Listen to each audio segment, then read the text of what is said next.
ভাবছি আজকের থেকে আমি একটু ডায়েট করবো আর একটু ফল খাবো, কারণ আমি ফল সেরকম একটা খাওয়া হয় না, তো ভাবলাম খাবো। কিন্তু জানো ফলটা অনেকটাই বাজে ছিল আর পচা ছিল।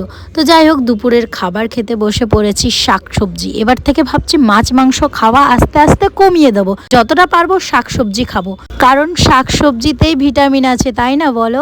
তো খাওয়া দাওয়া করার পর আজকে ভাবছি একটু সেলাই করব। তো এই যে দেখো, এই বস্তাটা দেখতে পাচ্ছো, আমার ঠাকুমার শ্রাদ্ধের কাজের দিন এনেছিল আমার ঠাকুমার বোন। তো অনেকগুলোই বস্তা এনেছিল, তার মধ্যে সব বস্তা জ্বালিয়ে দিয়েছে আর একমাত্র দুটো বস্তা পড়েছিল। তো দুটো বস্তার মধ্যে একটা বস্তা আমরা পেয়েছি আর একটা বস্তা পিসির কাছে আছে। তো ভাবলাম এই বস্তা দিয়েই আর আমার এই স্কার্টটা দিয়ে কিছু একটা বানাবো। তো আসন বানাবো ভাবছি, যে পা মোছে না, পা মোছা বড় একটা বানাবো, ঠিক আছে? তো সেটারই প্রস্তুতি নিয়েছিলাম। জানি না কেমন কি হবে, যেমনটাই হবে তোমরা দেখতেই পাবে, লাস্ট অব্দি ভিডিওটা দেখতে থাকো। তো যেমন যেমন করে আমি সেলাই করছি তোমরাও তেমন তেমন করে করতে পারো। হ্যাঁ, আর কালকে রাত্রেবেলায় অনেক ইউটিউব চ্যানেলে আমি ভিডিও দেখেছিলাম এই নিয়ে, তো যেমনটা দেখেছিলাম তেমনটাই করছিলাম। এবার তোমরা অনেকেই ভাববে যে এত ভালো স্কার্ট আমি কেটে দিলাম।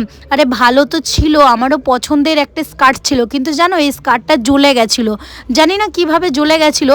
তো সেই জ্বলা স্কার্টটা তো আর পরতে পারবো না, সেই জন্যই ভাবলাম যে পড়েই আছে, সেটা দিয়ে আজকে কিছু একটা করা যাক। তো সেটাই আমি করছি। আর একটা কথা, আমার এই সেলাই মেশিনটা বহু বছর পুরনো সেলাই মেশিন, প্রায় 30-40 বছরের পুরনো। হ্যাঁ, এবার তোমরা ভাবছো যে এত পুরনো মেশিন আমি এখনো চালাচ্ছি।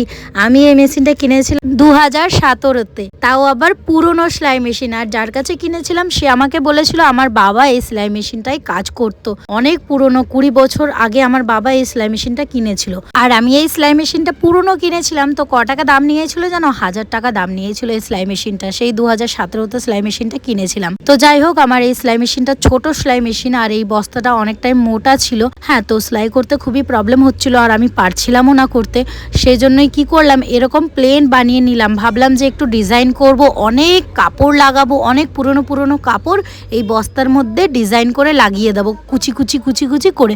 কিন্তু পারলাম আর না। তারপরে আমি স্কার্টের উপরের কাপড়টা নিয়েছিলাম আর এই ভিতরের কাপড়টা রয়ে গেছিলো। ভাবলাম এইটা দিয়েও আমি কিছু একটা বানাবো, কিন্তু পদ্মা বলছে এটা রেখে দে, আমি শাড়ির সাথে পরবো। তো পদ্মা বললো বলে রেখে দিলাম। তারপরে এই চালের বস্তাটা আমি সকালেই ধুয়ে রেখেছিলাম, কিন্তু জানো তো এই চালের বস্তাটা শুকালো না। ভাবলাম যে ওই বস্তাটা দিয়ে তো কিছু বানাতে পারলাম না, কিন্তু এই বস্তাটা দিয়ে বানাবো, কিন্তু ভিজা ছিল বলে আর হলো না। যখন বানাবো তখন তোমাদের সাথে ভিডিও শেয়ার করবো।